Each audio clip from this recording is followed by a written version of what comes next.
Aujourd'hui, j'ai envie qu'on prenne un instant ensemble pour se poser et regarder le marché des SCPI tel qu'il est. Alors oui, il y a eu des turbulences, mais en tant que gérant, on sait qu'on n'est jamais prisonnier de la macroéconomie. Et puis les projets long terme, les ambitions patrimoniales de vos clients, ils ne sont pas solubles dans l'actualité. Donc quand on est un investisseur long terme, on peut reposer aussi ensemble le fait qu'il faut absolument deux ingrédients. Un, de la sécurisation de valeur. Sécuriser la valeur est très important. Et deux, une histoire de timing, mais je vais y revenir juste après. Alors c'est quoi sécuriser la valeur? Chez Intergestion, c'est notre conviction cœur. On a toujours eu un soin considérable sur le fait de sécuriser de la valeur.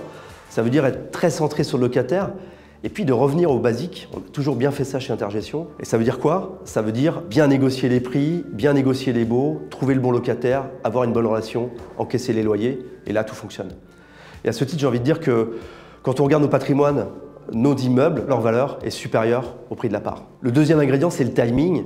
On sait ensemble que la pire posture d'un investisseur, c'est d'attendre. Donc le marché regorge d'opportunités, tout n'est pas bon à prendre, mais en ayant du soin sur l'investissement, on peut faire en effet des affaires qui sont très intéressantes. À titre d'exemple, notre dernière acquisition en Irlande, à Dublin, très bel immeuble, bail de qualité, acheté 17 millions d'euros pour une rentabilité acte en main de 7,2%, donc remarquable dans la période. Si on avait acheté ce même actif, cette même qualité, il y a 3 ans, on aurait sans doute payé à peu près 27 millions d'euros. Je parlais de sécurisation de valeur tout à l'heure, il y a aussi de la création de valeur future et ce sont des grands ingrédients quand on investit dans du long terme. Et finalement, entre les attentes des investisseurs et ce que sait faire Intergestion, il y a aujourd'hui un bel alignement entre cet équilibre de création de valeur et de distribution de performance. Ce qui est très intéressant dans la période actuelle, c'est que justement ce marché a été un peu bouleversé. Il y a eu des vibrations de prix, mais ça génère des opportunités d'achat. Donc pour le coup, quand on arrive à collecter, quand on a du cash, si on arrive à investir, c'est le timing dont je parlais tout à l'heure, c'est très intéressant de pouvoir le faire maintenant parce qu'on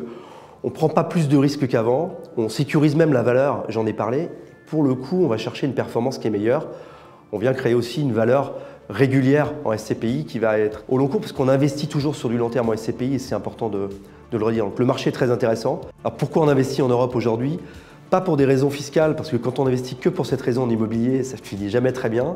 Pour le coup, on va en Europe pour diversifier le risque et puis pour aller chercher une meilleure performance en dehors de nos frontières, à iso-qualité, comme je dis souvent, c'est-à-dire qu'à la réserve, qu'on achète des actifs qui ont les mêmes usages qu'en France, qui ont les mêmes modes de consommation, et ça, c'est un point très important pour la diversification.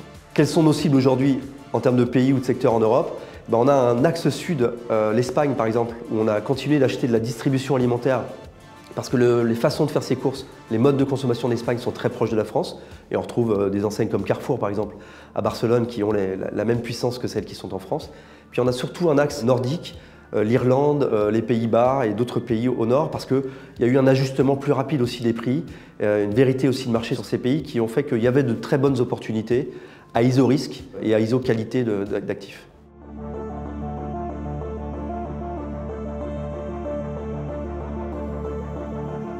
Alors si j'ai une conviction à partager avec les épargnants aujourd'hui, c'est de rappeler que l'épargne, c'est une affaire au long cours. La construction d'un patrimoine, le fait d'étoffer un patrimoine, c'est investir sur des projets longs, avec des partenaires et des sociétés de gestion que vous sélectionnez et la confiance que vous avez en eux. Et puis c'est la régularité, les convictions ne doivent pas changer avec les effets de mode ou les effets de secousse. Donc c'est important de rester fort, y compris dans les tempêtes, et d'avancer. Alors mon grand challenge, c'est que les épargnants n'attendent pas en gare le meilleur train, qui a le meilleur confort et la meilleure sécurité, mais qui montent dans un train pour justement voyager et investir.